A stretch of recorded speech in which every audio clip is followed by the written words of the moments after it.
Hindi, okay lang. Alam ko tamad kayo. Alam ko tamad ang mga taong ito. Sabi ni Diyos, Diyos mo ay kacharot. Hindi. Ang sinasabi ko, tamad talaga kayo. Ano?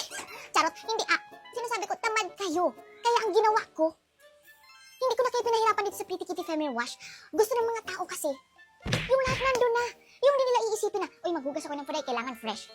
Andito na. Ay, maghugas ka ng puday, kailangan. Gusto ko yung nakakabagan ng tubo ng buhok para hindi ako mahirapan mag-ship. Ay, gusto ko yung antibacterial ba, yung hindi tayo katihin ba, yung mga puday natin, mga ton, o mga ano.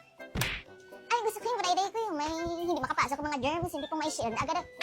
Ay, yung gusto ko yung puday ko na moisturize ba siya, hindi ba siya super dry ba, kasi pag dry ba parang masakit siya kapag ganun.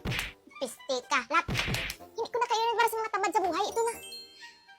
Hindi na kayo pwedeng, alam yun, katulad ng iba po mo siya, balikan to, blablabla. Ay, kung dito na, all in one na, Pretty Kitty Feminine Wash, hindi na talaga kayo tamarin sa buhay.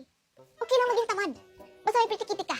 Gamitin mo na to, para sa iyong kinabukasan po, Dayday.